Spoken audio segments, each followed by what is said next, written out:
following is a special presentation of ABC Sports.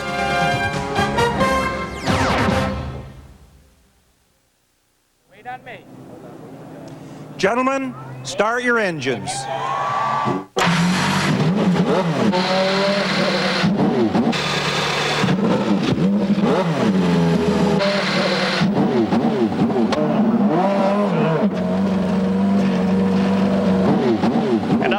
Shoreline Drive, the Indy cars, 28 of them, respond to the challenge. We're ready to go racing for the 4th time this year in the Indy cars. The Brat Pack, Villeneuve, Tracy, Gordon. The oldest is 26. Villeneuve turns 24 today. He won the season opener in Miami. Paul Tracy scored a thinking man's win in Australia for owners Paul Newman and Carl Haas. Last week at Phoenix, Robbie Gordon took the lead with 5 miles to go to score his first IndyCar win. Young, fearless, exciting, the Brat Pack. Will they continue their winning ways? Not if I have anything to do with it. Long Beach is mine. It's a beautiful day here in Southern California for round 4 of the PPG IndyCar World Series, the Toyota Grand Prix of Long Beach. And so far, we have seen this year a series in which nothing is predictable and everything seems to be a surprise. Consider that the defending champion, Al Unser Jr., has not yet scored even in the top of the field. Is this the day that perhaps we will see him score his first victory of the year? He started off in qualifying at 27th, moved up to 4th yesterday. All right, let's take a look at the starting grid here. Michael Andretti is on the pole with a new track record. Paul Tracy alongside. In row 2, it's Gil de Ferran and Al Unser Jr. The 3rd row, Mauricio Gugelmin and Bobby Rahal in his 200 start. Row 4, Teo Fabi and Jimmy Vasser. In the 5th row, Emerson Fittipaldi and Scott Pruitt. In the 6th row, Jacques Villeneuve and Christian Fittipaldi, who is in his backup car. He changed this morning. In row 7, it's Raul Boesel and the Phoenix winner Robbie Gordon. The 8th row, Brian Herta and Adrian Fernandez. In row 9, Danny Sullivan and Eddie Cheever. The 10th row, rookie Carlos Guerrero from Mexico and Alessandro Zampedri. In row 11, Andre Ribeiro and Eric Bachelard. In row 12, Marco Greco and Stefan Johansson. The 13th row, Eliseo Salazar and Frank Freon. And the 14th and final row, Hiro Matsushita and Dean Hall. So now they circle the course here at Long Beach. It's a magnificent circuit, Bobby Unser. It's a beautiful track, but there's only 2 good places to pass. Look at that, going into turn 1 and going into turn 6. Other than that, it is a beautiful track. So the 28 Indy cars down. This is Seaside. This is the backside of the course. 166.9 miles, 105 laps on the line here today. Fuel stops are very critical here. We expect the first stop between 30 and 35 laps, and generally you will see them all stop on the same lap. Now that's a key corner right there where they will make passes, but boy, it really requires a lot of courage. I'm Paul Page with Sam Posey, Bobby Unser. Jack Arute and Gary Gerould are in the pits, and they're making the final turn, and then they will come into alignment, ready to start this run here on the streets. A race that always produces some magnificent results. The Toyota pace car rolls for the pits. The front row comes off the corner nice and clean. We take a look for the start, and no start. No start. They were not well aligned in the front row. Not well aligned in the front row at all. And you can see the rest of the field continuing to straggle off. Let's go down. We can get some update on a couple of stories that have developed here this weekend and start with Jack Arute. Well, Paul, remember at Phoenix we talked about the new addition of the Ford power plant that Ford is gearing towards the Indianapolis 500. Their team Ganassi and Newman Haas had it aboard. Well, once again, both teams had it aboard for qualifying. But here's what we've learned. This team, Ganassi, both cars for Brian Herta and for Jimmy Vasser, they have the Ford Cosworth XB Phase 2 on board for the race the first time. What about Newman Haas, Gary Gerould?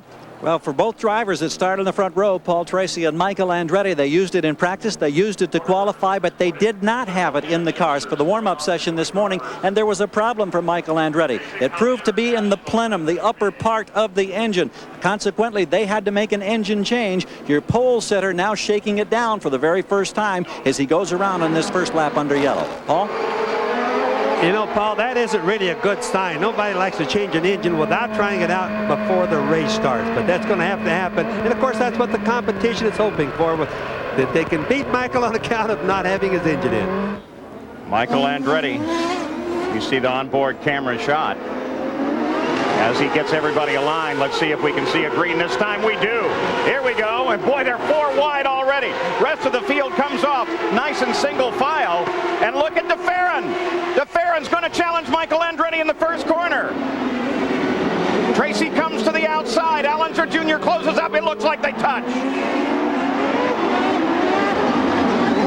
Michael, Paul Tracy, DeFerrin, Al Unser Jr., Mauricio Gugelmin, Bobby Rahal through the second, third, and fourth turns now.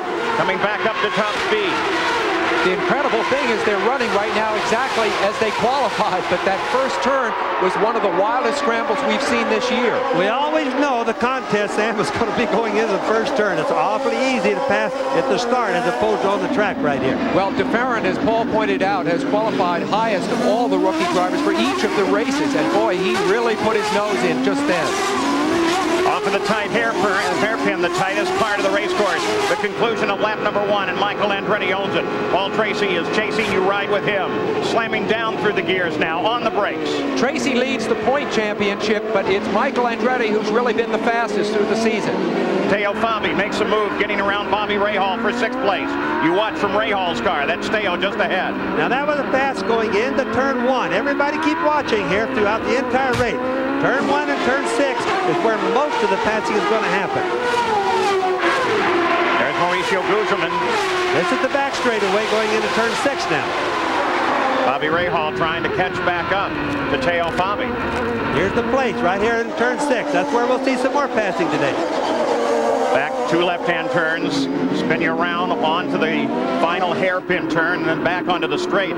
They're sitting right at opposite lock, or at full lock, trying to get the car around that corner. Very tight.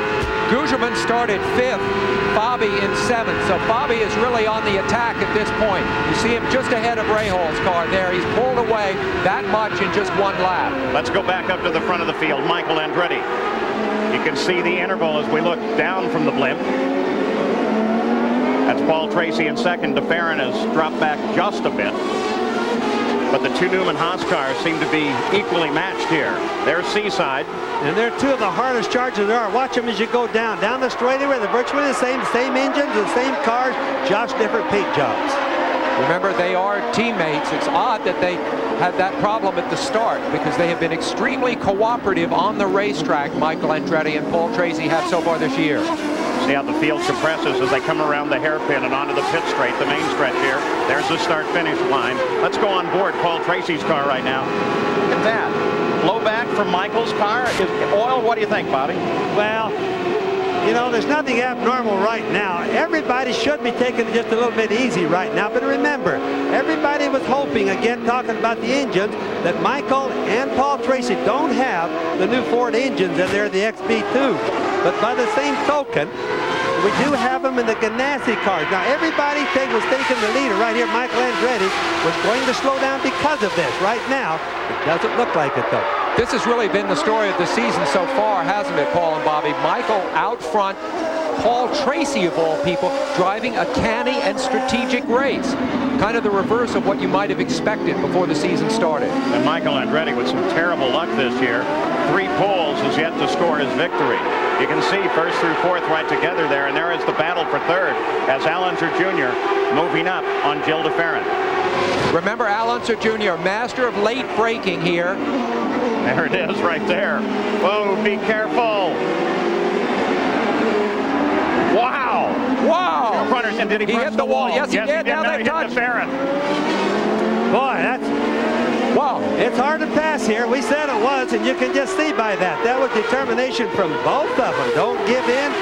They do a lot of taking, though. Whenever there's contact like that, you wonder, did it damage the car? I doubt if Little Al's car is damaged by either of those things. Do you think, Bobby? They weren't that bad.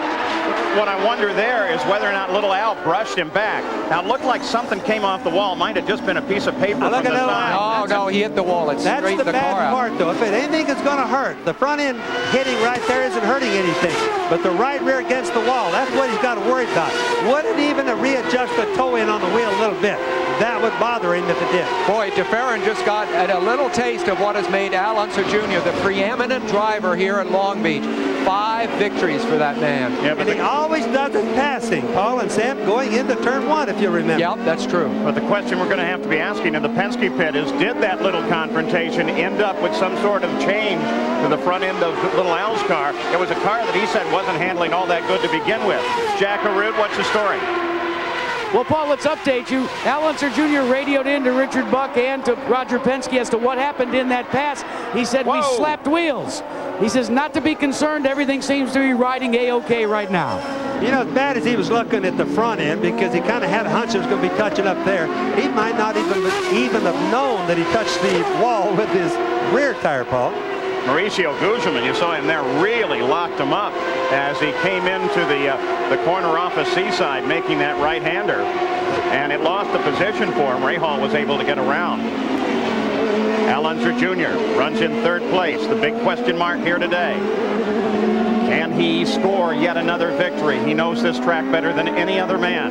But Michael Andretti is very hungry for a victory. And right now he is the leader of the race, followed by his teammate, Paul Tracy. Sports coverage of the Toyota Grand Prix of Long Beach. Brought to you by Toyota Motorsports. Our minds are always racing. Beechwood Age Budweiser. It's always been true. This Bud's for you. Goodyear, #1 in tires. And Texaco Haviland Formula 3 motor oil. Back at the Toyota Grand Prix of Long Beach, everything remains the same at the front. We are now looking back in 12th position. Nice battle for 12th as Christian Fittipaldi is duking it out with Brian Herta, the pole sitter a week ago. Now you're on board with Herta. These two guys been duking it out all day. All weekend. I've been watching them during practice doing the same things. Christian Fittipaldi, it will be remembered, is starting in his backup car. Now, they are fitted identically. He probably hardly tells the difference between that and his primary car.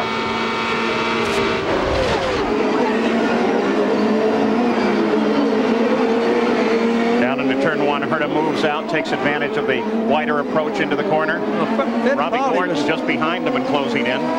Whoop, and Danny Sullivan. Sullivan off in turn 1. And also Adrian Fernandez. That'll happen under braking. Two guys get side by side and you go off together. Well, what happens is they often lock up the rear brakes. Now, he needs to push backwards because he can't get his car in reverse, providing he has one in the car. Supposed to have one. Rule says he should have one. Rule says so, but the guys have a hard time getting reverses out of these cars. It's all he needs. Get the car going backwards. Looks like his engine is probably running. Now, what about Sullivan's car? If they touched, then they spun. Did he touch anything else?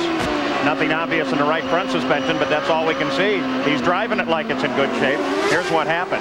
Sullivan down the inside. A previous winner here, qualified only 17th. He went down, locked up his rear brakes. Of course, you can't see Danny right around the corner, but he took Fernandez out with him because he just spun going in.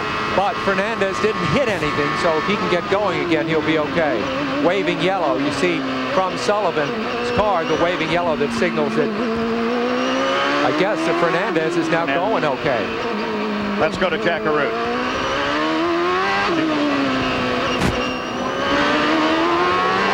Well, guys, we've gone to the 21st century here in Team Penske. We talk all the time about onboard telemetry. Well, when there was that full body contact between DeFerrin and Al Unser Jr., Richard Buck ran over here where the telemetry is and said, check each and every part of the telemetry, especially the right rear area. They called it up on the ThinkPad computer. They checked the readouts. They said, he's fine, no problem. And that means that they have little standing units on all these wheels and on many things on the car. And it transmits in whether or not the toe-end is changed on the car or with the shock travel is still the same. And that's what they mean when they say it's okay. Those items are still working. They can even monitor tire pressure on those things now by telemetry. It's amazing. They've been doing that for about almost a year now. Between Michael Andretti and his dad Mario, the Andrettis have won 4 races here at Long Beach. Michael has won only 1. Al Unser Jr. has won 5. This is the chance for Michael to square it up at 5 apiece if he can hang on to this lead. Sort of the battle between the Montagues and the Capulets, I think, for domination here at Long Beach. Now Al Unser Jr. closes in on Paul Tracy. The battle is back at the front of the field. Nothing's changed here. Michael is first, followed by Tracy, then Al Unser Jr., then Gil DeFerrin, and then Teo Fabi.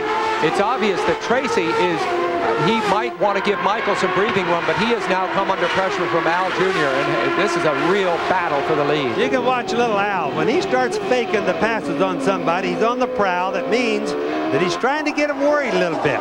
And he's going to pass them. They just don't know which side. You know, the idea sometimes when you're going down to turn one, if he can make them pull to the right real tight, each lap trying to block him, he'll just whiz by him on the left. That's a famous way to pass, guys. You'll notice his helmet. The first couple of races of the year, he had a helmet a lot like Emerson Fittipaldi's. That didn't bring him any luck, so he changed back to the helmet that he was wearing last year when he won the championship. Is it that, or is it a product of last week you were using the high-speed helmet, and you don't really need the high-speed helmet here? That's really the case, isn't it? No, he had this helmet at Phoenix, Paul. Yeah, that's right, Paul. And the straightaway here is probably almost just as fast as the straightaways at Phoenix. I think it's a product of a little superstition, and I think most of us who've raced are pretty superstitious. Let's go to the pits and Jack. Well, Paul, you alluded at the top of the show as to the problems that Al Unser Jr. had on Friday in the provisional qualifying, only being able to gather in a 27th qualifying spot. He had an engine expire, and he also, according to Richard Buck, did not have the proper setup in the car. Of course, they came back yesterday and qualified fourth, but they did not hit the combination until the last half hour of the pre-race practice session this morning. Once they found it, they took the buttoned up the car, rolled it back behind the garage, and you could tell by talking to Al Unser Jr. that he certainly had something stored up for this race. He's got something going now, Jack, because he just ducked inside of Paul Tracy going into the first turn, was on the brakes a lot harder, went a lot deeper, and took second place away. It's been, Jack, a tonic, hasn't it, to the other teams that Penske has had the kind of problems that you've described. Of course, they're running very strong now with Al bidding to take the lead here from Michael Andretti. But this has not been a characteristic season for Penske. Here we are in the fourth race of the year, and they haven't won one yet. One of the favorite ways to pass, which is what little Al did to Paul Tracy right there, is lay back. Whoa, let's see if they all get around. Whoa, hit again. He got hit by Hall, I believe. Dean Hall. And now they're all combed up in there. Boy, guns up big time. DeFerrin down on the inside. DeFerrin makes his move. He gets around Tracy. Now Teo Fabi's going to give it a shot. Fabi to the inside. Lines up behind DeFerrin. That's a case of getting a run at things. Whoa! Boy, it's close. Through turn one. Turn two now. Right-hander back for three. Tracy's going to make a move. And he spins him, and Tracy gets him. That was inevitable. You can't do that going into turn one, but so many times. And pretty soon you're going to touch these cars. They're so close to sliding out of control anyway, and that was inevitable and had to happen. I think Tracy thought, I'm losing too many places. I got to do something about it. Well, DeFerrin also is making an issue out of running two abreast going in there. I think he should have known after he made it with little Al that there's really not much left of that. We go to full course yellow. The IndyCar safety team already on the scene there. There you get an idea. See that coming up that engine compartment, even if the engine isn't running, and I'm not sure if it is or not. Oh, as here comes Michael Andretti into the pits. We're only on lap 16. Al Unser Jr. into the pits. So here now with the 16th lap complete and the full course yellow, nobody's taking a chance. Pit lane is busy. Good stop for Michael. And also keep in mind that many of the other cars do whatever the leaders do, so they can stay with the leaders during the race. They come out with Michael in the lead, followed by Al Unser Jr. on leaving the pits. So they had identical pit stops. They come out in exactly the same relationship that they left the track. Now this will loosen things up for little Al by a whole bunch, because he won't have the real hard guys hammer on his tail now. He'll be able to scientifically kind of work on Michael a little bit. Let's go to the pits and Gary. If we get a shot here, Paul, you can see the black skid marks that Michael Andretti left when he launched from the pits. And believe me, he got out with less than 2 car lengths to spare on an unrushing Al Unser Jr. It was fractions of a second that made a difference on Andretti being able to protect the lead for the moment. You're allowed to run 80 miles an hour in the pits, but nobody says that you can't get to 80 as fast as you want. And I think you got it about the third foot of those skid marks there. Let's take a look as he goes out. Here's the situation that set the whole deal up. And boy, it was spectacular. DeFerrin on the right. Through the first turn. Now they both get out. Paul tries to get under him. And DeFerrin turns across the front. Do you remember this spot? Little Al trying to pass Michael Andretti many years ago, or not too many years ago, I guess. Another view, same thing. And you can't get two cars right through there going fast. It just simply won't fit. There it is from above. Spectacular view from overhead. You'll notice they have changed the inside of that turn, which gives them at least a little bit more maneuvering room. We're under full course yellow, 18 laps complete.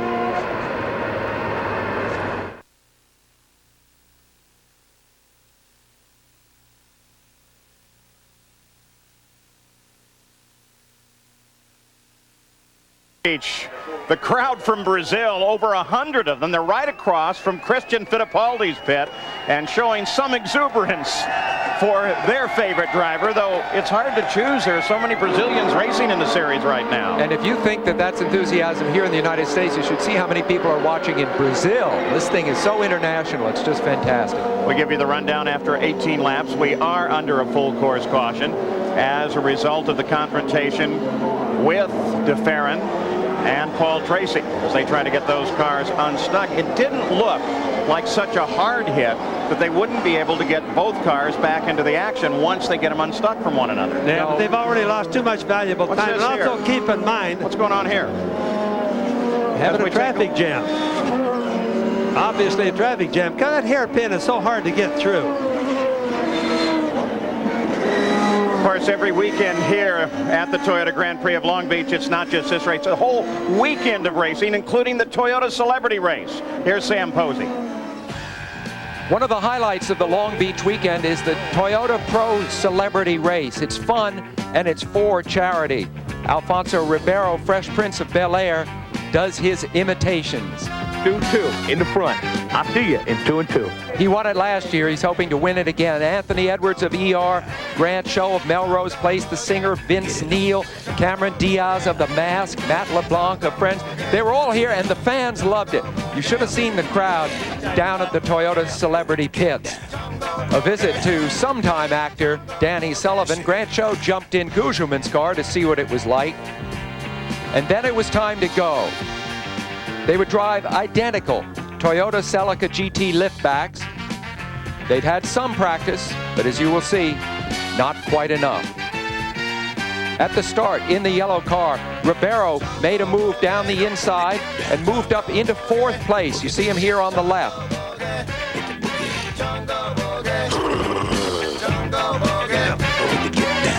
Matt LeBlanc was making a move, but he missed a gear, and Jason Priestley rammed him from behind. And then Anthony Edwards and Marc-Paul Gosselaar got together and, whoa, bumper cars here in Long Beach. Alfonso Ribeiro wins his 2nd in a row, and $65,000 is given to the charity Racing for Kids. There's the Toyota pace car bringing this field around under the full course caution. Johnny Rutherford is the driver there, and with the stops under yellow, Teo Fabi becomes the leader of the race. Only the 11th driver ever to lead in the Indy cars here at Long Beach. Now they're still trying to get turn 3 cleared out there.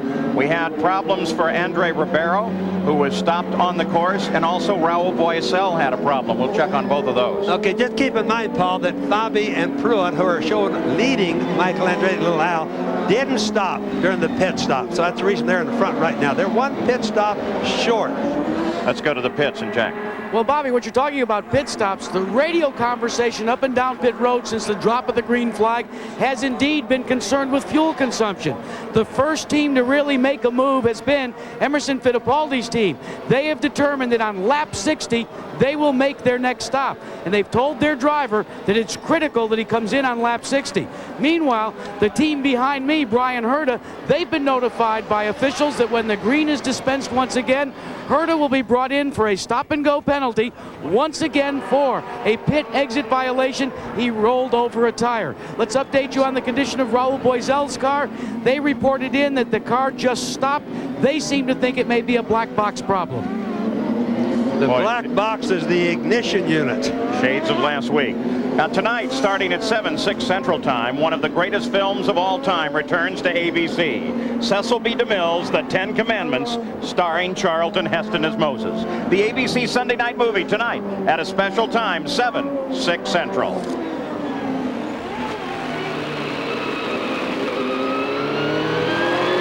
On board Robbie Gordon's car, the camera mounted back on the cowling behind the pop-off valve, which is what you see right there in the front. You can see Robbie's helmet and the two little wings coming out of the rollover bar there.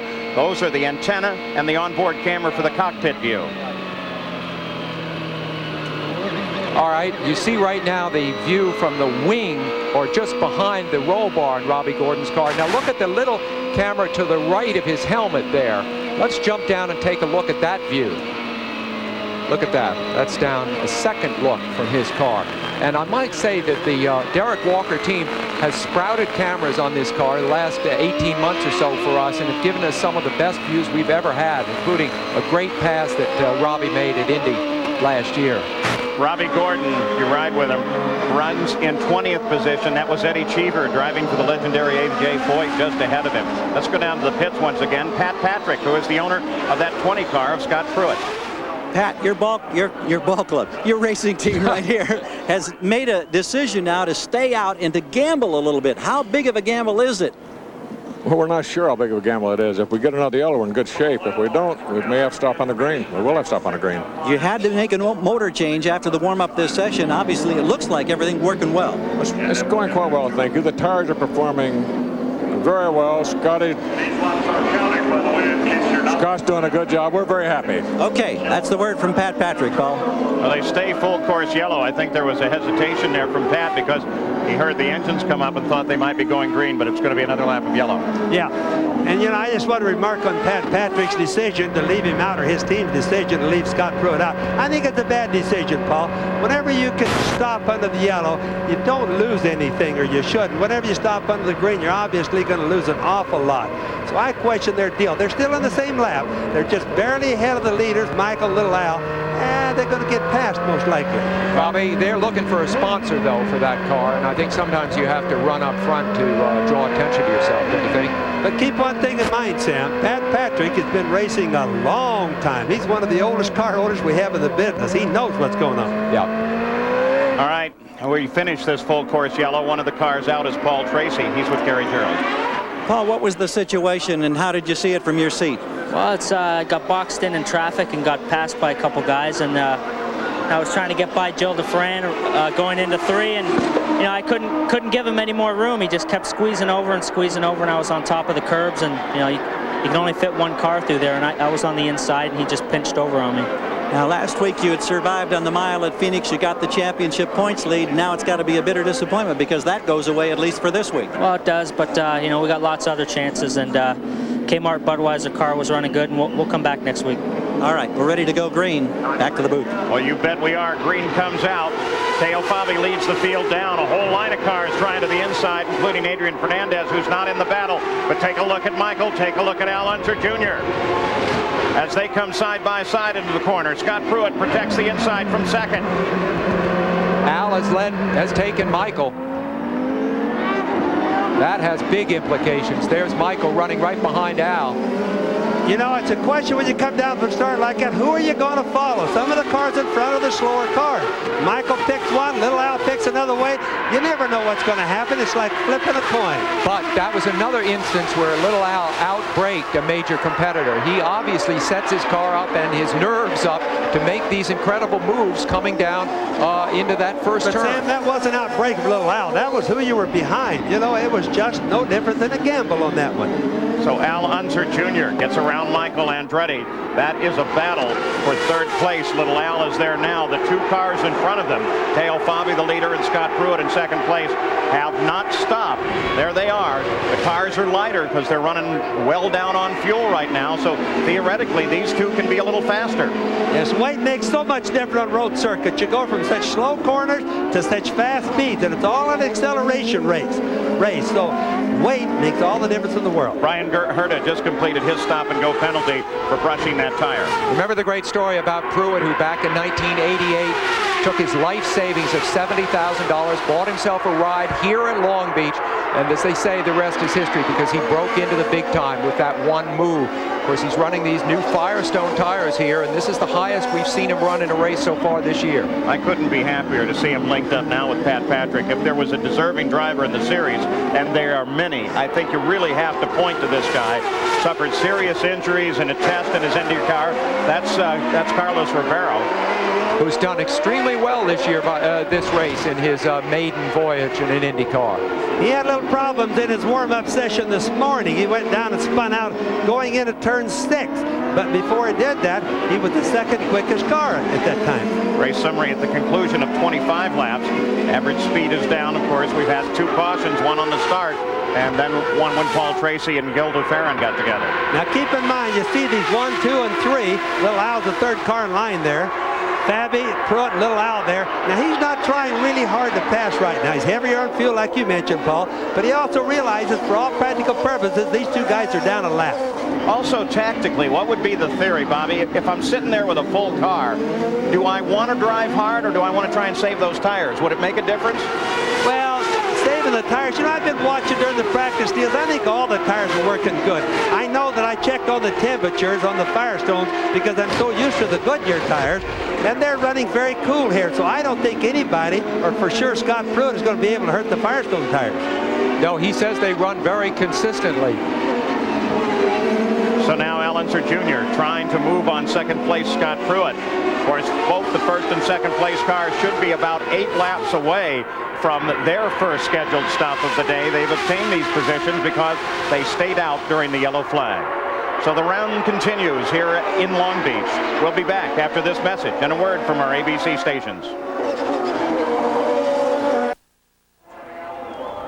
We're back at the Toyota Grand Prix at Long Beach. That's Brian Herta. He just climbed out of this car, got into the tire barrier. It brought out the full course caution. Here's how he got into the tire barrier from on board his camera. That corner's coming up. Oh, just to the outside. Whoa. You recall that he had the pole last week at Phoenix. All right, no, as a result of that, we went to full course yellow. The leader, Teo Fabi, came into the pits. So did second place Scott Pruitt. But if we can pull both of our pit guys, Jack Arute was in Scott Pruitt's pit, who had a problem, and at the same time, Gil DeFerrin, who had the problem with Paul Tracy, is with Gary Gerould. Let's go to Gary first. Gil, can you tell us what happened in the contact with Paul Tracy?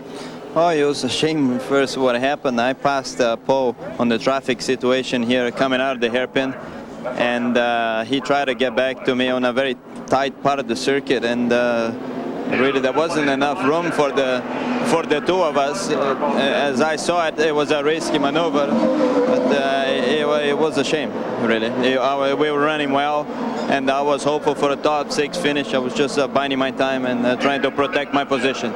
We appreciate a couple moments of your time. Better luck in the races ahead. Thanks. Thank you very much. Let's go to Jack. Well, Gary, it was a gamble for Pat Patrick and his Firestone shod car, but it kind of went up in smoke during that full course caution. A lengthy pit stop. What happened, Pat? We had a loose brake line, Jack, and it took us a little longer in the pits than we liked, but it's okay now, and the car's fine. Better to have it, guys, happen under caution than under green, though. Well, Teo Fabi had a good stop in and out, but still fell to 14th position. Al Unser Jr. is back at the head of the race. And look at Alessandro Zampedri now sits in second, but he's not stopped. We're back at the Toyota Grand Prix at Long Beach. Alessandro Zampedri fell out of the top 10 when he made a pit stop under this full course yellow. You're looking down on this circuit. Look at that gigantic crowd. Aerial shots are courtesy of the Goodyear Blimp Eagle, based in Carson, California. Today's pilot is Joel Chamberlain from Norwood, Massachusetts. So we're still under the full course caution. Saturday on ABC Sports, the Professional Bowlers Tour heads north to Canada for the IOF Foresters Open. Then on ABC's Wide World of Sports, Christy Yamaguchi and Victor Petrenko and a galaxy of skating stars take the ice in special performances. It's the grand finale of the Fresh Look World Challenge of Champions. Plus, NASDAQ presents the Wood Memorial Invitational. That's all coming up next Saturday right here on ABC's Wide World of Sports. On board, Robbie Gordon. He sits in 11th place, the winner of last week's race. But he's been steadily moving up.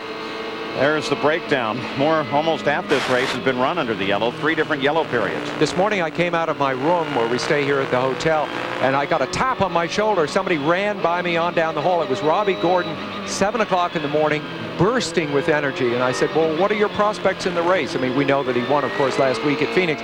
He said, well, I'm having a lot of traction problems with the car. Can't get off the tight turns fast enough. So that's a problem he's having, but he seems to have worked his way well up. You got the tap from Robbie. Cool. He has so much energy. Did you see him when he got out of the car last week at Phoenix after 2 hours of driving? Wasn't even tired. They call that youth, Sam. He's younger than we are. We don't know much about that anymore, do we, Bobby? All right, as we get ready to go back to green flag racing, Al Unser Jr. will be the leader, followed by Michael Andretti, Bobby Rahal, and then Mauricio Gugelmin. Let's get an update from Gary.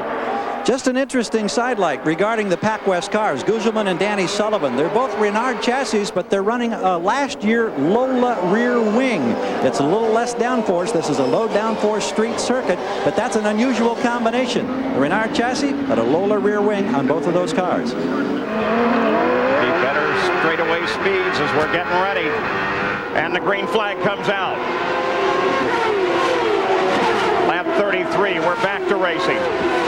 And looks like Villeneuve's got himself a problem. He was lined up right behind Gugelmin as they came back to green, and then he just pulled to the side. Obviously, it's a power problem. The nice thing about it is it's such a good driver, that young man. You notice how he got clear out of the way so nobody would rear-end him. He really is a good-thinking driver. And Bobby, he was tied for second in the championship behind Paul Tracy. You see Rahal now. Rahal also tied for second in the championship. Now becomes, at this point in the race, the front runner. There's been quite a reshuffle in the championship standings as of right now. So Gugelmin comes into 3rd place. Rahal now runs in 4th. There they are, all right together. Michael's really working hard on little Al right now. Rahal's 200th race here, as you pointed out, Paul, but he's never won it. He's been second 4 times. And we go to full course yellow. Oh, yellow, yellow, yellow. Let's go down to the pits, Gary. Yes. A very concerned crew on Team Green. The word from the radio, they suspect it's gearbox problems. That's the nemesis of Long Beach and so many of the street circuits. It was a problem in Australia. A 24th birthday has just hit a real sour note for Villeneuve, who was the winner in Miami.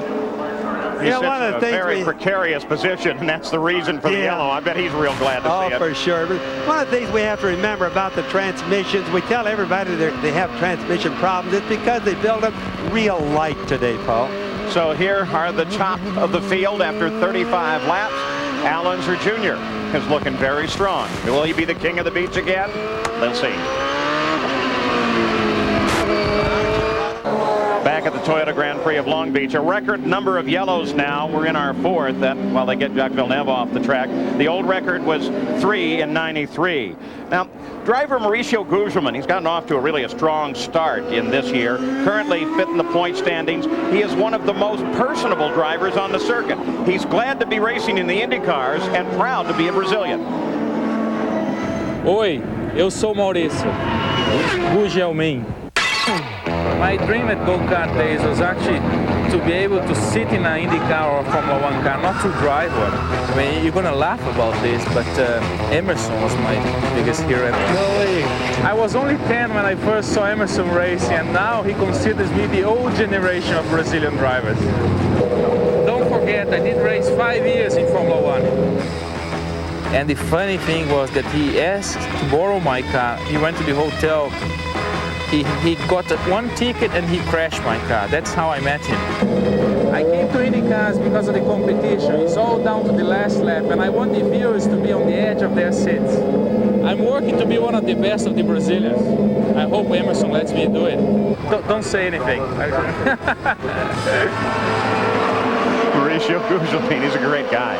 There's the way they are lined up, and you can see Mauricio sitting there in 3rd place behind first Al Unser Jr. and then Michael Andretti. Is this Al's day? Is it Michael's day? A lot of good stuff could happen here this afternoon. Bobby Rahal's 4th. Jimmy Vasser is now in 5th place. There comes Jimmy off the corner. And then Emerson Fittipaldi, then Christian Fittipaldi, his nephew. Then Eddie Cheever, driving for Foyt, Andre Ribeiro, and Teo Fabi. We should see a green flag here shortly. Here we go. We're back at it. Bobby? You can see how hard little Al worked to keep Michael behind him. This is where a pass could happen, of course, going down the first turn. Look at wants a little gap there, and of course that's what he got. But look at Gugelmin as he tries to get outside of Michael, sweeps across the front, and Mauricio takes second place. Chopped him right off. Boy, that was a wrong thing for Gugelmin doing to Michael. I mean, he really cut. If Michael would have been stubborn, there would have been an accident right then and there. But Bobby, Michael's been very cautious in this race so far. Don't you agree? Well, I think obviously right there, Sammy, he was very cautious. I've never seen Michael that cautious before. Gugelmin got a terrific jump on him come at the restart, and I think he knew his number was up. Also, the implications of the championship can't be lost on Michael. He went into this well back in 6th place in the championship with only 25 points. He really needs to take some points out, and with Tracy out of contention, he has a chance to do it. Points are absolutely critical for a guy like Michael looking for a championship. EDS tells us that Bobby Rahal, that yellow and black car, now runs in 4th place. Jimmy Vasser is chasing him. Jimmy's had great runs all year. Look at them as they come around Gugelmin. Right rear tire. Gugelmin lost a tire. He had a contact or ran over something. And it's so hard to tell. Worst place on the race course, he's going to have to go all the way around with that. But look what he's going to do to all the traffic, too. Boy, it's getting pretty skinny down there. There's not a thing he can do. He can't stop and he can't accelerate. Robbie Gordon almost hit him right there. You know, you can't forget that Paul Tracy had that happen not once but twice here. Still scored his first IndyCar win. What a sad thing. He's got to go around this speed all the way around.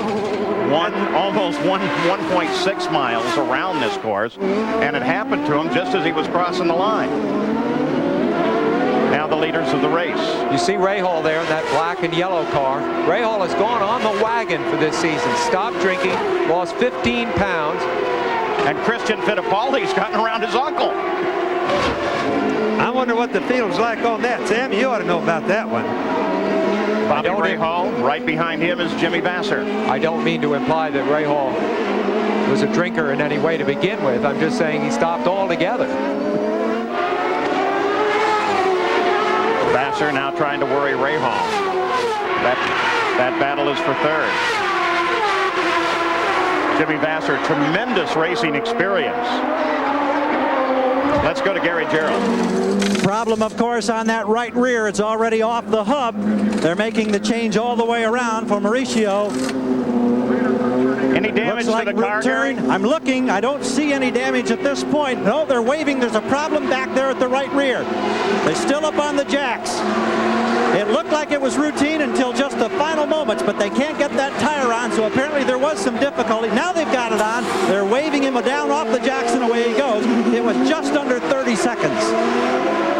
Back Racing said had such a rough year last year. This year they've really got the cars going fast. Both drivers working good, but problems like this are really prevailing with them. Well, we said it's starting so many surprises.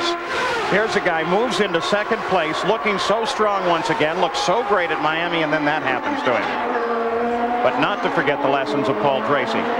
There's Jimmy Vasser as he continues his chase of Bobby Rahal. You saw Rahal just go by. If the race ended right now, he'd be leading the championship with 44 points. Michael would be 2nd with 41, and Al Jr. would have 33. He'd be 3rd. So it's a big day for a lot of people that are new to the lead in the championship this year. Paul Tracy would be 4th. Jack Villeneuve would be in 5th place. You ride with Rahal. Let's just ride with him a bit here.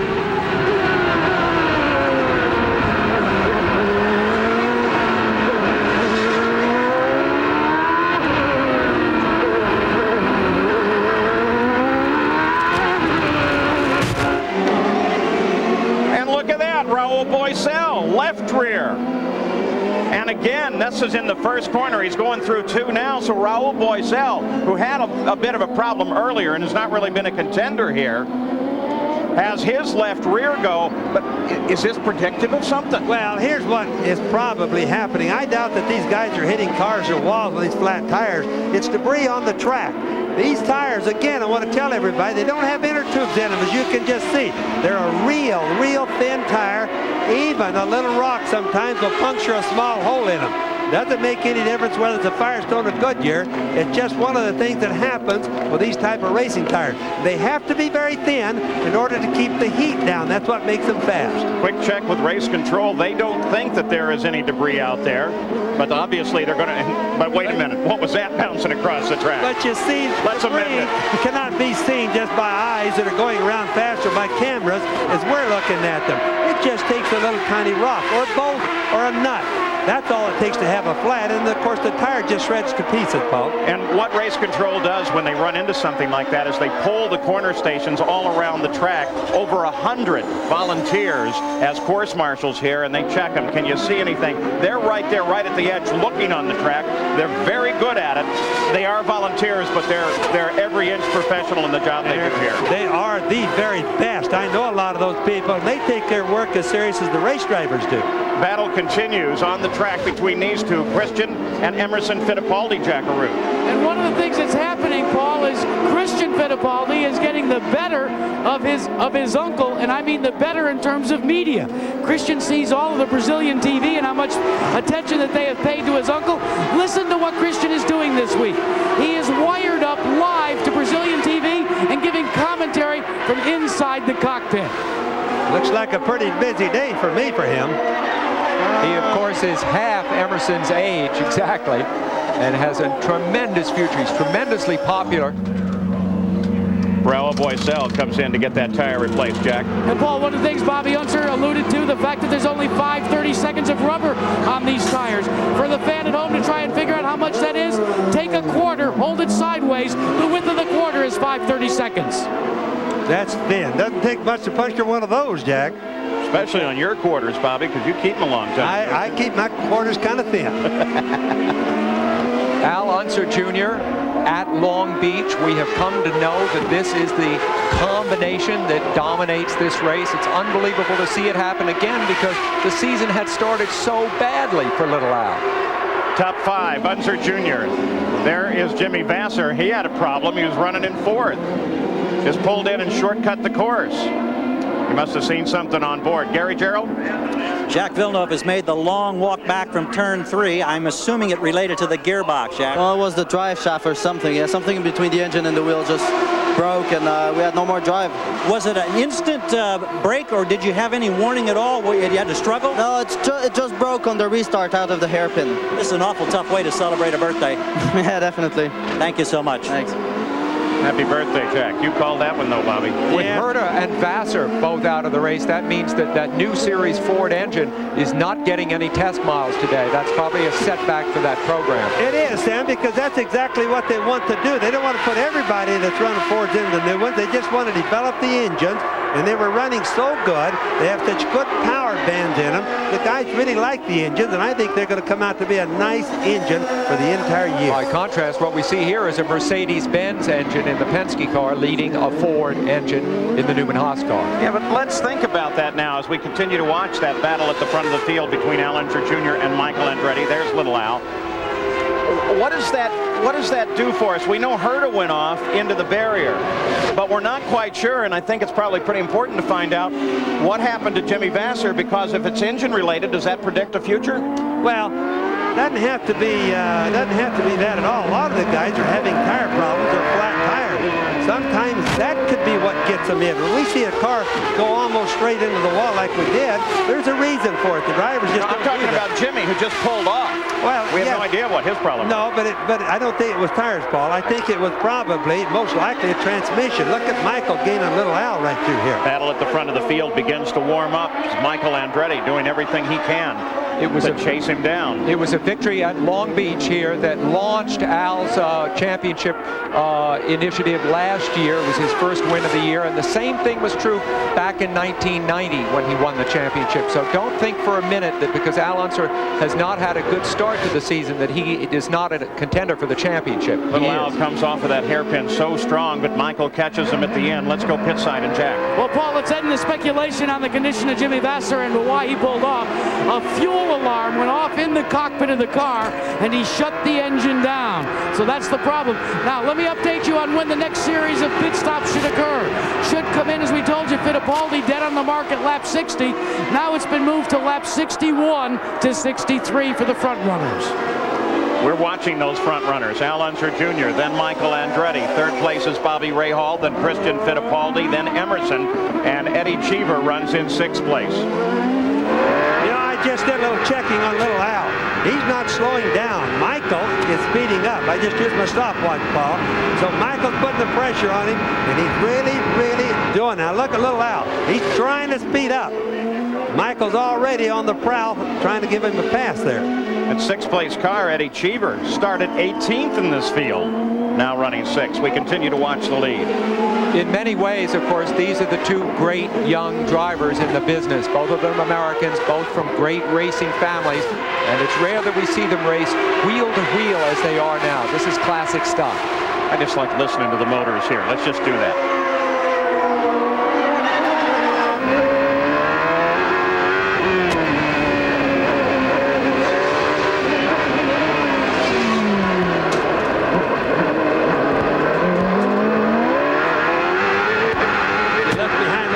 You can see some fire come out occasionally. That's when he shifted.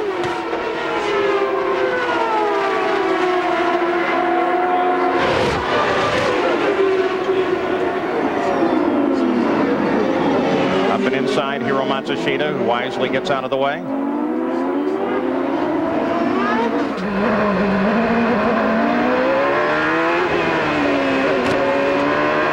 So we take a look at the top of the order with Al Unser Jr. out in front.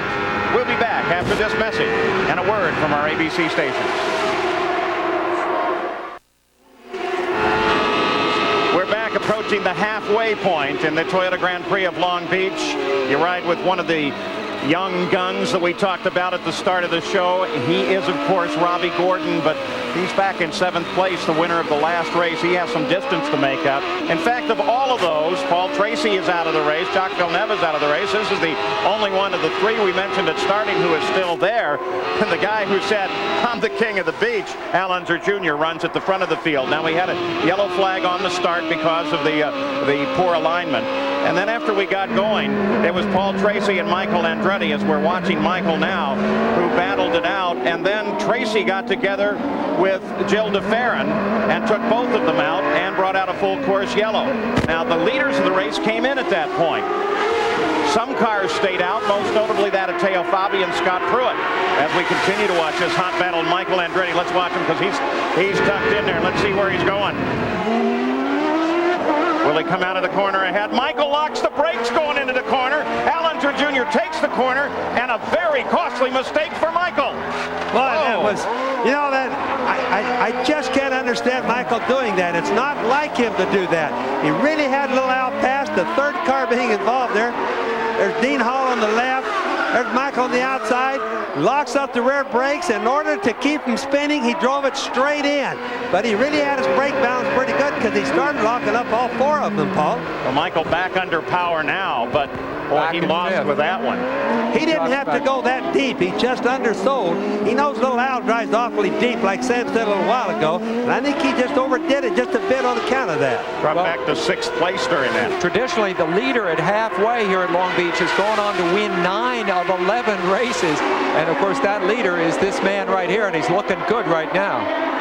I could have foreseen Michael trying to pass Little Al right there in the #1 car, probably within 2 or 3 laps. I kept nudging you, Paul, because I could just tell the way he was prowling on Little Al that he was going to try a pass. Unfortunately, it didn't work for him. Don't be nudging. Speak right up. But now you notice where Bobby Rahal suddenly is lurking behind Little Al. Little Al lost a little time in that too, so this is a clear battle for the lead once again. Well, and what it does as we look at the race summaries, it brings Christian Fittipaldi up, but Emerson got around Christian for 3rd place as that was happening with Michael. So Christian sits in 4th place, and Eddie Cheever is now in 5th place. And don't forget, this doesn't put Michael out. Michael is back in. Michael will be running good. There's still a pit stop to come, so this is not the end of the race by far, but it's got to make Little Al a lot more comfortable, not look back here and see Michael. Now, of course, we have the situation we had in Australia a few weeks ago. Rahal stalking a younger man, and of course Rahal now leading in the provisional championship standings. He's been 2nd 4 times here, remember. Rahal has never won, so you're looking at very characteristic positions. 2 different chassis, a Penske in front, a Lola in 2nd. but identical Mercedes-Benz power plants. Yes, they are. You know, I think Little Al right now is having some sort of a handling problem or some sort of a problem because he's actually been slowing down a little bit. I don't think Rahaal's going any faster. Let's watch it. Keeping an eye on Rahal. While we do, let's check with Jack. Well, Paul, let's update you on the pit strategies for first and second. For Bobby Rahal, Carl Hogan and the crew have determined that they're going to run the window for this pit stop as far as they possibly can, hopefully to lap 65. They say if they can get to 65, they can go the distance with no concern about fuel. On the other hand, the problem is with Team Penske is now that Al Jr. is out there, they're trying as best they can to conserve some fuel. They want to come in around lap 6.3. I asked Richard Buck if they would then be able to go the distance. He says, yes, I can. I think. That might be telling. All of the top 6 stopped 40 laps ago. So this will be a real interesting tell on comparing these engines and how they're set up and how far they can go. You know, a lot of these mechanics are afraid to tell us, the TV people, what they're really doing on their fuel mileage because most of the teams have a television set right in their pits there. So they find out what's going on via ABC. Well, then some of them are like you, and they just lie to Jack all the time anyway, don't they? That could be. No, actually, I'll tell you what. It amazes me, especially Richard Buck, who we just mentioned, what a good relationship is there. They really give out some great information, stuff you might think should be secret to both Jack and Gary. Rahaal's really having a good race work on Little Al. Little Al is definitely off of his speed. For example, he's been turning 53.5-second laps, roughly. He's turning 56 now, Paul. So he's definitely cutting back either on the fuel or he's got a little problem. I don't know which one. Little Al just completed the 59th lap, 105 laps of scheduled distance, 166.95 miles, the total distance. Rahal qualified 6th, Little Al 4th. That's Marco Greco sitting just in front of the leaders. New sponsor from him from Brazil, manufacturer of appliances. Let's go to the pit side once again and Jack. Well, a new face won't be in victory lane with Robbie Gordon after Phoenix. What happened here, Robbie? Motor let go for some reason. I don't know why. It was overheating and we were trying to stay in clean air and it just overheated. We were trying to get some points. A tough one for you. Over 480 of your fans and your local hometown friends are here in the grandstands. I didn't know you were going to need 500 tickets. Yeah, it's really unfortunate. We wish we could have done a better job with the Babbling car this weekend to gather some points, but the street circuits have been real tough to us. Can't wait to go to 3 ovals. Well, there you have it, Paul, and Indy's coming up. So all 3 of the Brat Pack are out. Al Unser Jr. is leading. Robbie mentions street circuits as he chatted with Jack there. Remember that this is the very first one back in 1975, the first running here at Long Beach, and it really invented this form of racing in America through the streets. Now, of course, we have races at Vancouver and Detroit and Miami and Surfers Paradise in Australia, Cleveland, but this was the first here, and it was so well done, and it meant so much to the economy of the city that it's been widely duplicated. Now, people often wonder, Sam and Paul, what do they do to get better fuel mileage when they have to? Well, for often, like on a road course, they'll just shift early. Instead of like going to, say, 13,500 or 13,800, they'll start shifting at 13,000 or as low as sometimes even 12,500.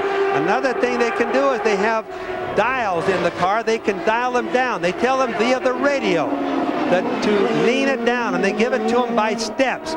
So I have a hunch this is probably what they've been telling Little Al to do. Bobby Rahal sitting there right behind him. 3rd place, Emerson, then Christian Fittipaldi, then Eddie Cheever, then Michael Andretti. 14 cars are all running on the leader lap right now, Jack Arute. Well, Paul, let me update you, too, as Al Unser Jr. gets ready to come on to pit road. He needs it badly.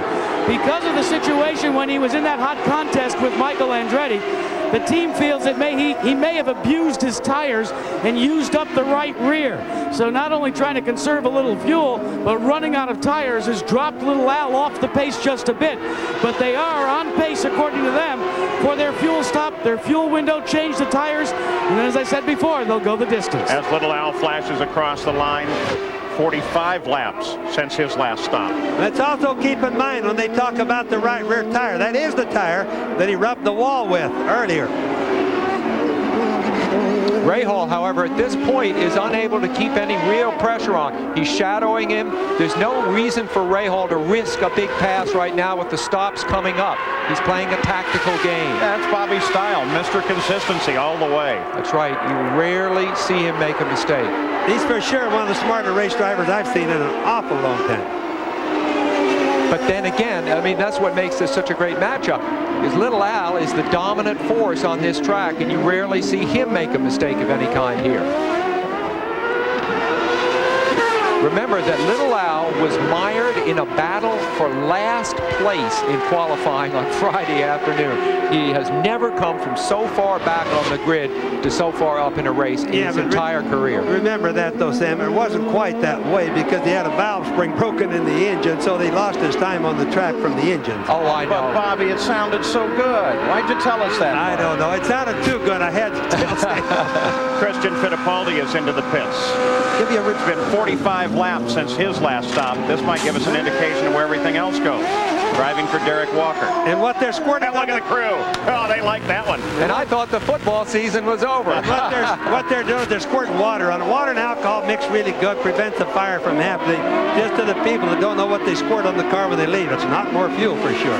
Well, and I think Here it comes. Here comes the leader in, Al Unser Jr. Right into the Penske pits. Here's Jack. Well, believe it or not, Bobby Unser is wrong for a change. The rear tire that he slapped the wall came off on the last stop. These tires go on, and what he needs is a fresh new right rear. Young Al Unser Jr. has got it. The car has been kicked back into gear, taking on all the fuel they can. He's off and away in 14 seconds. And Bobby's on his way down to the pits to see you, Jack. Now, I have an answer for it, which you know that I would. No, I don't want to hear it. It's the right rear corner, Jack. I didn't really mean the same tire. It's the right rear corner. Ooh. And on this track, the right rear is not the one that wears out first. It's the left rear that wears out first. Here's what matters. Bobby Rahal stayed out, and so he assumes the lead of the race. You're on board with the leader. Emerson Fittipaldi up to second. Michael Andretti up to third. Al Unser Jr. came out in fourth place at the conclusion of his stop, and Teo Fabi now runs in fifth. And here comes Bobby Rahal to roll into the pits, Gary. 4 times he's been second in this event. He loves the way the car's working. Carl Hogan said, we make no changes. It's routine service for Rahal.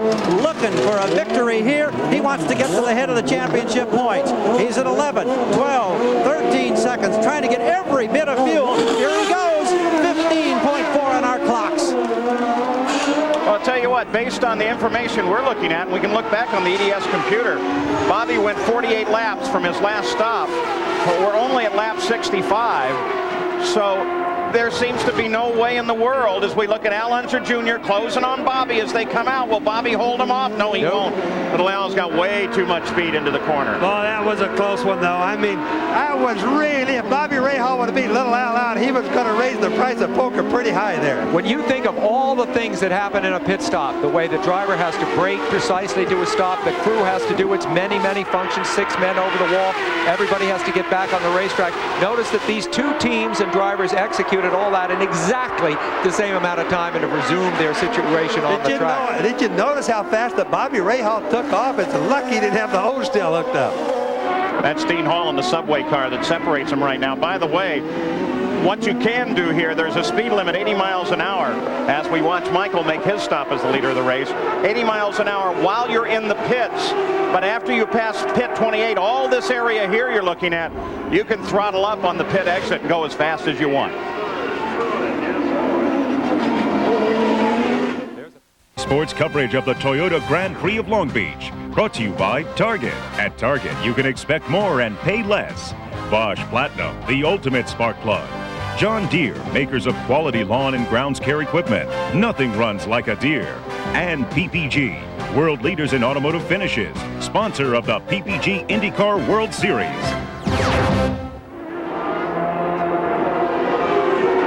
Look at that little smile. The master of the beach, Al Unser Jr., is the leader of the race. Got a car off the edge. It looks like Danny Sullivan. Looks like he almost got nailed, too. Now, can he get it around without somebody coming around that corner? He's going to go down and peek around the corner to make sure. Remember, he's a former winner here, one of the few people ever to beat Al Unser Jr., and he beat him by having contact with him right about Let's see if he's got a reverse here. Yes, By he does. golly, he's got a reverse. We finally found a car that has a reverse that works. Do you hear the gears grind as he put it in? That reverse gear there, Sam, is so small. It's a wonder when they grind like that, it just doesn't clean the teeth right off of it. Well, Wally Donenbach, the chief steward in the drivers' meeting, was talking about, you all have to have them, but he admitted that sometimes it's really hard to find that reverse gear. There's what got Danny in trouble. Contact with Michael. Yeah. Yeah, and he doesn't feel like it was. Whoa! Now, boy, when you said it was close, Paul, it was more close. Was close. Well, Michael Andretti didn't look like it was enough of a touch to really matter to Michael, and the way he's turning this lap, I don't think it was. Michael runs in 6th place. Danny Sullivan, of course, is in the pits. Not really a factor in this race, running in 16th now, down 1 lap. Danny started with a really good race in Miami. He had a spin near the end of that, but he was running 3rd at the time. He needs to recover that top 10 form.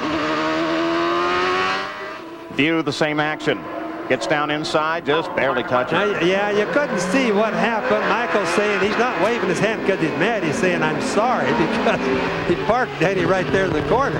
The body language of that is pretty subtle, though. I mean, I find the real difference from I'm sorry and I'm really angry with you. It's pretty subtle. Danny's the one that's angry, I can promise you that. 35 laps to go. As little Al leads, what do you think his favorite movie is, guys? Oh, no. It's The 10 Commandments, believe it or not. That's what it says in the press kit, and that's the movie that's on ABC tonight. What do you think of that? If he wins this race, it'll be a big evening for him. Can we avoid this part, Paul? There is the Posey fact of the race. Thank you so very much, Sam. You may now pack up and go home. I told you I had one. Yes, you did. You warned us, but I didn't believe it.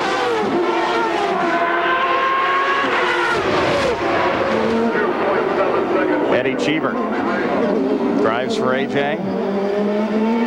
Was up running in 6th place at one time. Really has worked his way up through the field. Now runs in 10th after the stops. What a great guy. Well-spoken, friendly. Here's what gets me, Bobby. You look at Eddie Cheever and you look at AJ Foyt. They seem to be opposites.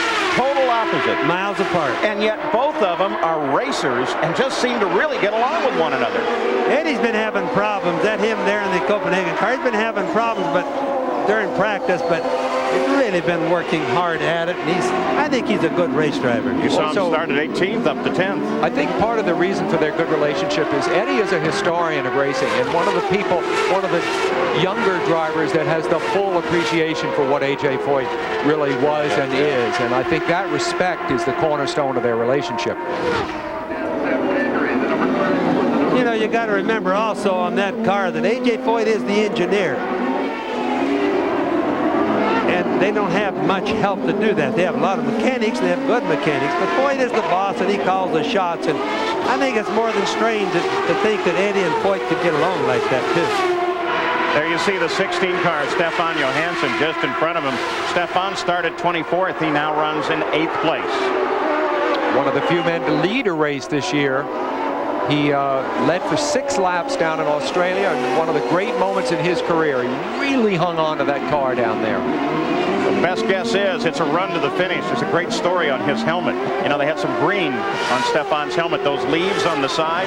And finally, the team apparently convinced him green is not lucky in racing. He painted them blue for this week. Well, there's that superstition theme again. Is that kind of like what little Al? Both of them changed the helmets for this race. Both of them are having a better race. I'm not a person believing in superstitions, but. Is he having a problem now?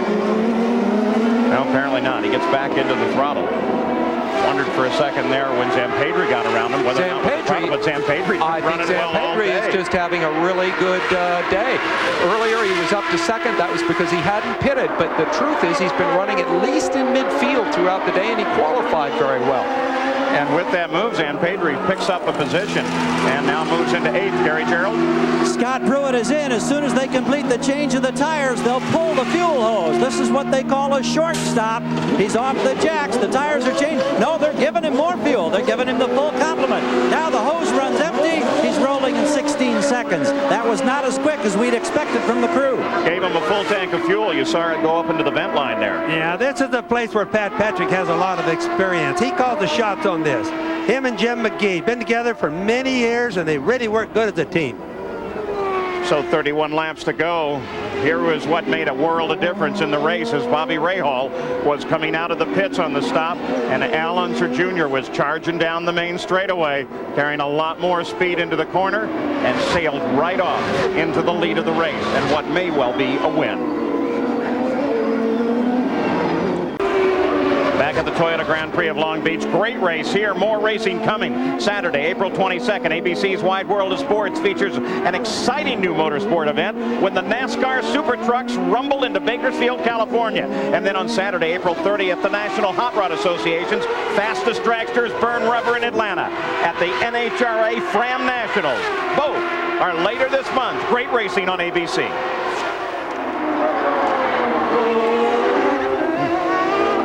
Al Unser Jr. leads the race. None of the cars at the front of the field should have to make a pit stop. As we look at the running order, let's go down to Gary Gerald. And while we were in that last break, Teo Fabi, who had been running third, came in. He got one of the best service jobs we've seen today, Paul. 11.6 seconds, and he was gone.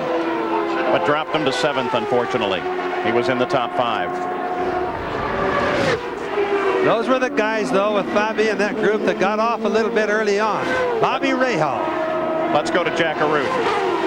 Bobby Rahal stops on the edge of the course, Jack. We're going to go down and check on Rahal, but normally Team Penske, as you know, guys, is a very calm lot. Well, as you look down in his pit today, they are not calm at all.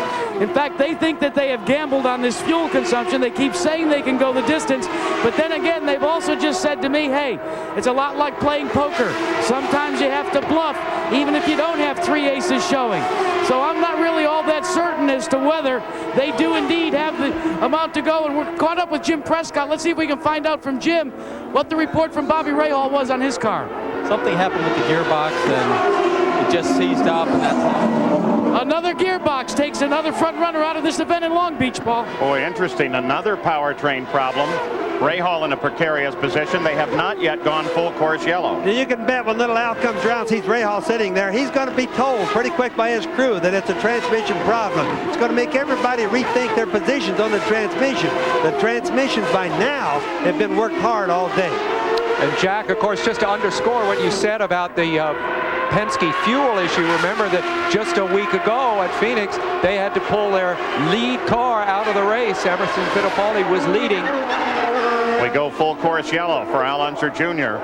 Actually, the yellow, of course, for Bobby Rahal, but Al Unser Jr. picks up some advantage and then loses it to this full course yellow. So his teammate, Emerson Fittipaldi, will close in Michael Andretti's third. We'll be back after this message and a word from our ABC stations. Well, Chris Pook, the promoter here at Long Beach, who invented this event, has done it again with a beautiful day, gigantic crowd, the Toyota Grand Prix of Long Beach. We are still under a full course yellow. Al Unser Jr. will be the leader. Let's go to the pits. Jack Arute. Well, it's an interesting situation. We've talked about the problems with Team Penske all year, where they're back where we've seen them so many times, running 1-2. Rick Mears, who calls a lot of the shots in terms of advising, is huddled over here checking everything with Roger Penske.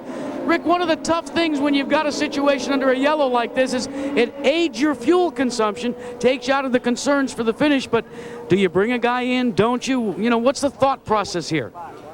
Sorry, you just got to play it by ear and see where we're at. You know, the car's running pretty well, and you know, I think we just got to keep this pace going and just get it home. Bring it home. That's the key. One of the things, guys, to watch around here is the way they work. You can see Roger Penske here trying to check with the people on telemetry. They are in a very proactive mode right now, and they're trying to decide, should they come in, shouldn't they? But I checked with Chuck Sprague, his teammate who calls the shots on Emerson Fittipaldi. They insist that they're fine. Let's go to Gary Gerald. Well, the familiar face belongs to A.J. Foyt, and A.J.'s got to be one of the happiest guys in this pit road. It looks like your car's working as good today, AJ, as it has any time this season. Well, it has. We're gaining and we're getting ready to go green, so let me talk to the driver. I'll talk to y'all later. All right, Eddie Cheever is running 5th. He was 3rd here in 1991. They're excited. They're looking for a chance to get on the podium, and this yellow flag has helped them dramatically on fuel. They were very concerned. And what do you think Eddie's going to get told? Stand on the gas. Look at little Al pulling away. That's what he wants. He wants a little gap. Boy, he's going to get it, too. Between him and Emerson. Andre Ribeiro comes into the pits as they come up to speed once again. There's Fittipaldi, the second place car. Christian Fittipaldi, the green and yellow car, looks like a rippling Brazilian flag, runs in 3rd place, but he is well back in the order. Penske car is right together. Let's look for Fittipaldi. And there he is as he gets touched by Michael.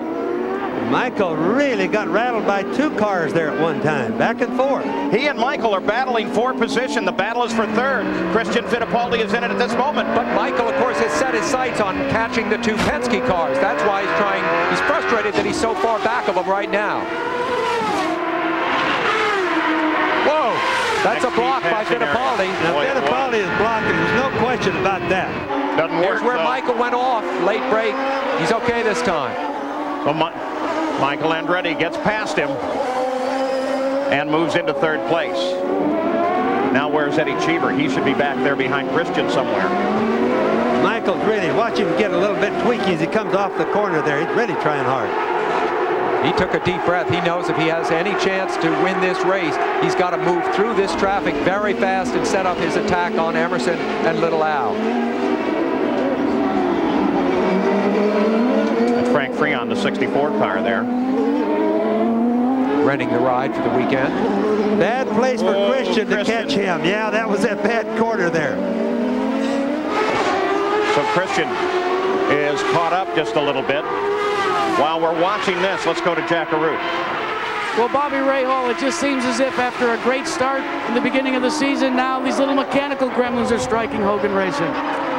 Well, it's, yeah, we lost the gearbox today. Why, I have no idea, but the car ran competitively, so I'll take that, and we'll get the reliability. A little bit different situation for you because you're also part of the ownership team here. What does that do to the mindset of the driver when you know you've got these mechanical problems? Well, I think more importantly, we know we've got the pace, and that's what you have to have first and foremost to win a championship, and we'll get the reliability down. Championship, that's the word that's so important to this team, Paul. Well, speaking of championships, if you total, whoa. And this is Emerson. Wow. He was running in 2nd. How'd he get there? Is that a pull-off or a spin-off? Looks like a spin-off. Don't see any damage on the car. He set it at an odd angle for it to be a mechanical problem, so. Yeah, just pulled off. Now what they're doing is they're just pouring some water on there, cool everything down so that the cowling doesn't catch fire. IndyCar safety crew is right there as well, but 2nd place car very quickly to the edge of the course, but Fittipaldi staying into the cockpit. Apparently he'd been smoking, Paul. Something had been smoking on the car. He's just sitting at an awfully weird angle just to have a mechanical failure. So that takes everybody forward. Here's Eddie Cheever as he comes around Frank Freon and now runs in 4th place. Also Gugelman sitting just behind. There he is as he tries to get inside Cheever. Not a battle for position, but definitely some racing. With Emerson out, the gap between 1st and 2nd, Michael Andretti is 6 seconds.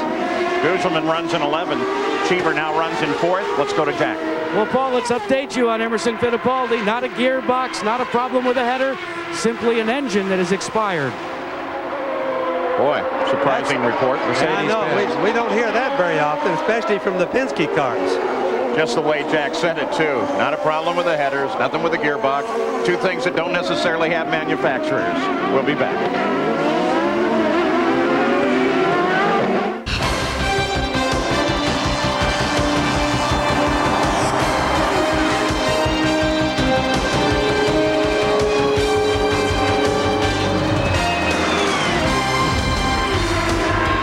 The way it sets up as we go to the final 15 laps of the run through the streets at the world's largest beach party. Al Unser Jr. is the leader by 7 seconds over Michael Andretti.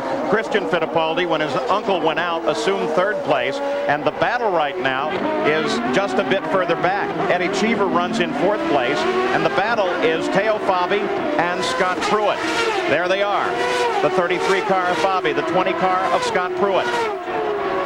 And the fight, of course, is for fifth. And keep in mind, too, on Scott Pruitt, that's the Firestone shot car. That's the one car, it's their main car from Firestone. It's a different tire than all the Goodyears, obviously. And it's been working pretty good here. I think they've been fast all day, Paul.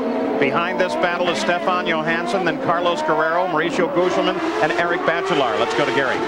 Paul, we had 2 reports that Michael Andretti may be experiencing gearbox problems, that he's upset. But we've gone to Tom Wirtz and to Peter Gibbons and the crew. They say no, there is no such problem. So let's wait and watch. Well, Teo Fabi now closes down on Eddie Cheever as Dean Hall gets himself in trouble. Teo Fabi runs in 5th. Kind of a bad place to be sitting right there. Incidentally, that's that same corner that gives a lot of them problems. Fabi in 5th, and as he closes on Cheever, that's going to be a battle for 4th. If Michael gets a break, as you see Al going by right there, get a sense of the gap back to Michael. It's about 6 or 7 seconds. You should see Michael just there. He comes through now. Under the yellow, they may close up. It depends. They're trying to pull Dean Hall back, but he wouldn't let off the brakes. He didn't realize the guys were trying to get him out of the place where the cars run. If anybody comes through there trying to pass another car, you got a problem. Danny Sullivan, as he goes through the area, darts to the inside. Boy, it's nerve-wracking when you're sitting in a car that way, the way Dean is.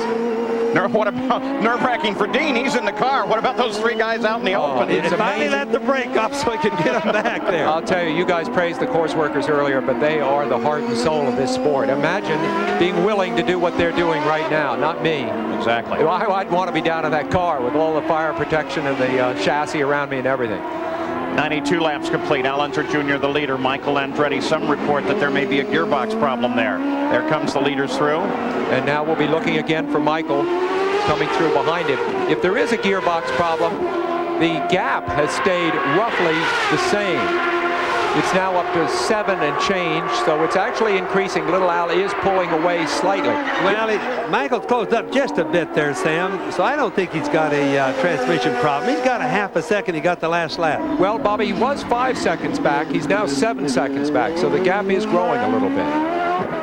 If Al is able to hold on and win, it will be his 28th win, which will break his tie with Johnny Rutherford on the all-time win list and put him just 1 win behind Michael. And make him, without question, the absolute master of the beach. You can bet that little Al. He is that. He was king last year. Was he going to Emperor now? Is that the next rank up? He's really trying to take care of that car right now. He knows the other guys have been having transmission problems via Roger Penske. Bobby, what is it, do you think, that makes your nephew so special here? There's some kind of magic that he has. You know, I think, Stan, I've been thinking about that too, because, I mean, he's looking at his 6th win. I think it's something like Pikes Peak with the Unsers. He's just inherited this race. Yeah. Looking back for a second. And here he comes. Oh, that's a lot of distance to make up. 93 laps complete. That gap is now up to 8.5 seconds, so it's drawing out. Let's just ride with Michael here for a second. See if we can hear something. He's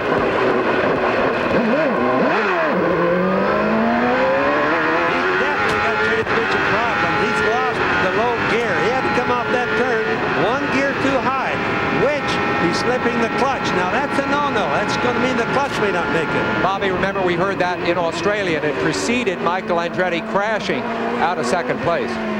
Al Unser Jr. leads it. Michael is in 2nd as we come to the closing laps. 96 laps into the Toyota Grand Prix of Long Beach. Al Unser Jr. leads it. No contest with 2nd. Michael Andretti is now 8 seconds back. Christian Fittipaldi is in 3rd place. This is the battle. It's Eddie Cheever, Teo Fabi, and Scott Pruitt. They are fighting 4th, 5th, and 6th. They're nose to tail right now. In May, ABC Sports heads to the Brickyard for the complete coverage of the greatest spectacle in racing. Saturday, May 13th, it's a race against the clock for the coveted pole position at the Indianapolis 500 time trials. And then Sunday, May 28th, defending champion Al Unser Jr. battles the world's best drivers in the Indianapolis 500. That's next month here on ABC Sports. Well, just watch that Teo Fabi working on Eddie Cheever. Teo's awfully good racer. Cheever hasn't had a very good handling car for a long time. Really making hay while the sun shines. Remember, both Cheever, who you see in the black car, and Fabio pulls that now. They both have extensive Formula One experience. Neither able to win in Formula One. Both very competitive in Indy cars right now. It's a good race for Eddie Cheever. He's needed a good one. Let's go to Jack Arute. Well, Emerson, you've made your way back to the pits. An expired motor, disappointment once again. Well, Jack, I was catching Junior. I had the quickest car on the track. The team made a fantastic work. I was coming from 9th to 2nd behind Junior, and I knew I was going to challenge Junior, and that was a shame what happened. But the car is very strong. The team is very strong. I'm looking for the next race in Nazareth, and still for the season, can win the championship. Tough part is, guys, is when you hear him say those words, you think maybe he's trying to convince himself as well right now. Piece of debris went bouncing across the course there.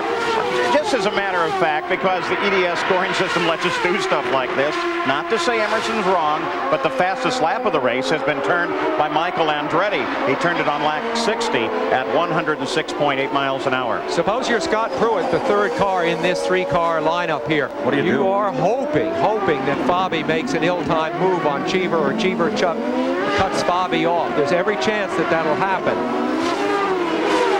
Three of those guys are like a bunch of dogs in a fight right now. They're really going after it in every corner. There's Christian Fittipaldi. He runs in 3rd place. Yes, Fittipaldi had been closing on 2nd place Michael Andretti until about 2 laps ago. Then he began to drop back. As you see, he's almost in Cheever's clutches there. Yeah, he could be in serious trouble by the end of Seaside. They turn on to Seaside now.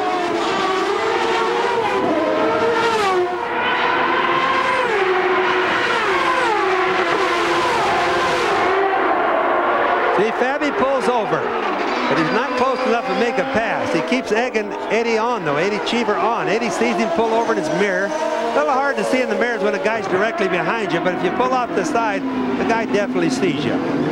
Well, while we continue to track this, which is now a 4-way fight for 3rd, let me tell you that Al Unser Jr.'s interval to Michael Andretti is now only 5 seconds. So 3 seconds disappeared there somewhere. Was it Little Al comfortable in the lead and slowing down, or is Michael suddenly quicker? Just by watching Little Al, Paul, I'd say that he's just being very careful. With all the engine, well, not so many engine, but transmission failures, he's got to know that he needs to finish this thing, otherwise no wind's going to be. Oh, and Michael locks him again and slides off. Same corner as before. The turn onto Linden. Oh, no. 2nd place. Jack Arute, you were about to add something to this just before Michael slid off. Well, let's add to you the concern about Christian Fittipaldi is a failing gearbox. The concern about the slowing of Al Unser Jr. According to our Buck and the crew, hey, when you're out front, you don't want to push it unless you have to. So they've slowed things down just a bit. So with Michael, here he is as he locked him up and slid off. Now what he did is he locked up the rears in order to keep him spinning the car out, Paul. He let the brakes off, drove ahead a little bit. Now he's got a problem because he can't get a reverse out of the transmission. The guys have got to push him back, the course workers, so he can go again. So here's what happens. Christian Fittipaldi gets passed for Teo Fabi. That is now the 2nd place car, Teo Fabi. Christian is back to 3rd. In 4th place is Scott Pruitt. Eddie Cheever is 5th. And Michael, while he was running 2nd, was actually leading the points chase. Of course, now he's dropped out of that. Michael's rear brakes locked up. He must have his brakes just awfully hot, because when he put on the brakes down there, the rears locked momentarily. Michael doing the right thing, let off the brakes, drove it straight so he wouldn't spin out. Unfortunately, he was in a very bad position. Now Christian has really fallen well back. What's the smoke there? Looks like somebody lost the rear end for a second.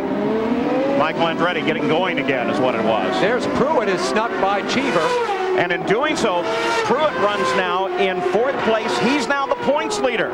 So we're going all the way to the checkered flag, and this thing's not over, except for the fact that Al Unser Jr., with all this action, now suddenly has 22 seconds on 2nd place. And if Al Unser Jr. holds on to win, remember this will make the 4th different driver this season who's won a race. You have to go back over 3 years for that to have happened before. Just Four think, different drivers. Just think, Sam, all this action and only 3 laps to go. And there may be more yet. Here's Pruitt. Scott Pruitt looking at another podium finish in 3rd place, but can he chase down Teo Fabi? Teo's just ahead. About a second and a half ahead as they hit that corner. Pruitt's team had some bad luck at Phoenix, or they might have been on the podium there too. An infraction called by the officials. They were unable to discuss that infraction with the officials. The black flag was shown. Regrettable incident. He might have been on the podium. It's all been sorted out now, though. Tell you what, don't count out Eddie Cheever here. Did you see him come off of the corner? About 2 corners ago, he really pitched it wide. Let's go to Gary Gerould. Here's heartbreak looming for a couple of teams. Teo Fabi and Scott Pruitt, we're told, are both going to get stop-and-go penalties for passing Eddie Cheever in a yellow zone. So those two positions were improved under a yellow. Oh, no. So second place goes, third place goes out. Cheever will come forward. That puts Christian Fittipaldi back up to third once again when they display that black flag.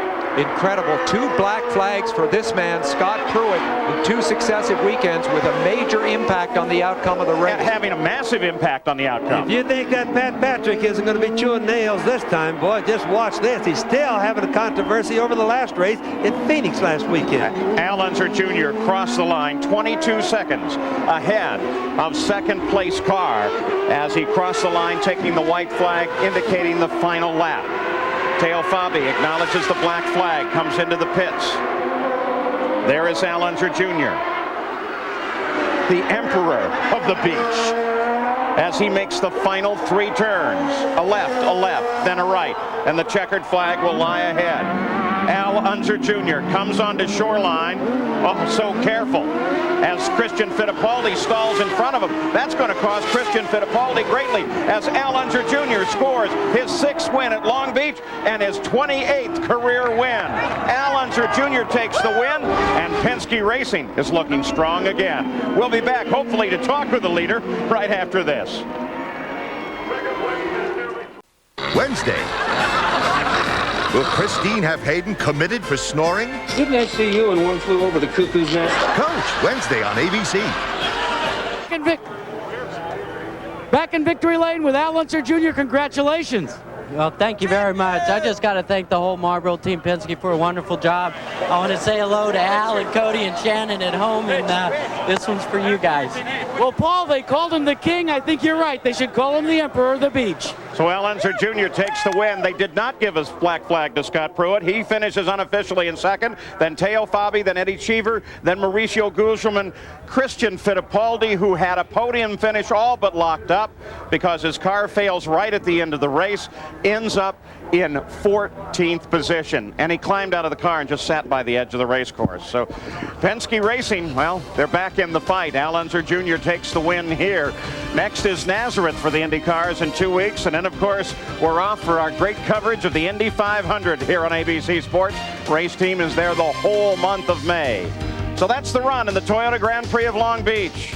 Al Unser Jr., he's impossible to beat. I'm Paul Page for Sam Posey. Bobby Unser, Gary Gerould, Jack Arute. So long. ABC Sports coverage of the Toyota Grand Prix of Long Beach has been brought to you by Toyota Motorsports. Our minds are always racing. Cold-filtered Miller Genuine Draft, making the world a very cool place. Valvoline, the #1 choice of America's top mechanics. And Firestone, America's tire since 1900. Saturday, ABC Sports heads north to Canada for the Professional Bowlers Tour. Then, ABC's Wide World of Sports follows with the Fresh Look World Challenge of Champions and the final Major Derby prep race. Now stay tuned for your local news and World News Sunday over most of these ABC stations. This has been a presentation of ABC Sports, recognized around the world as the leader in sports television.